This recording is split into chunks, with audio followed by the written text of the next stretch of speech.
Back in 2017, Yooka Laylee attempted to scratch the open-world platformer and collect-athon itch, inspired by classics such as Spyro the Dragon and Banjo Kazooie.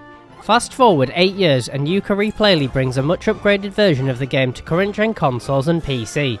Here are 5 reasons I'm really excited to play it.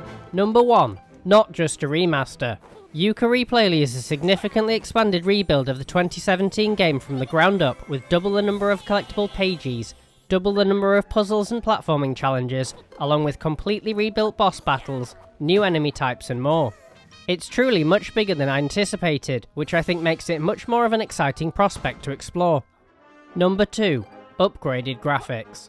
Just playing the Replaylee demo in isolation, I could tell there'd been a boost to overall visual quality. The world feels much more rich in detail due to improved textures, lighting and refreshed character models.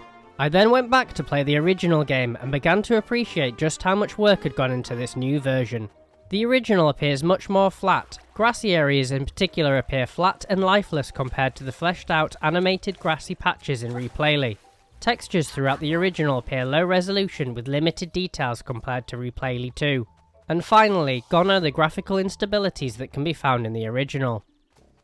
Number 3. Looking beyond the graphics. Looking beyond the graphics, Replaylee is a much nicer game to play, due to the improved fluidity that 60 FPS offers. You see, the original game on consoles ran at a locked 30 FPS at 1080p resolution. While arguably okay for the time, the game felt sluggish to play, and thankfully, this isn't a problem anymore. Adding to the improved fluidity is a much better camera, that solves my complaints about the original, which I felt behaved rather oddly. So far, Replaylee is packed with loads of old and new content to explore. The game looks and runs much better than the original too.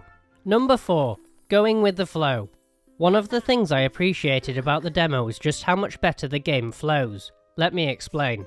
Right from the off, there is a brand new cutscene that introduces the main characters Yooka and Laylee, who are seeking to find treasure.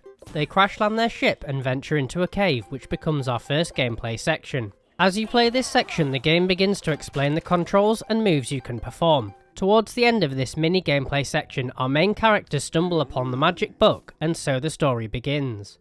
This all sounds pretty standard, but none of this actually existed in the original game at all. There you were plonked into a series of cutscenes that felt rather disjointed and drawn out, with no gameplay for a good while.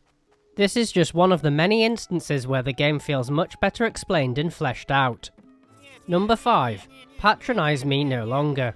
This is perhaps one of the less obvious upgrades in Replaylee, but actually one I'm super excited for. In Yooka Laylee, Trowser asks you to find 5 quills in order for him to unlock a gate for you. He then goes on to explain that the square button can be used to attack and break open chests. Straight after this, you get an explanation that butterflies provide you with health.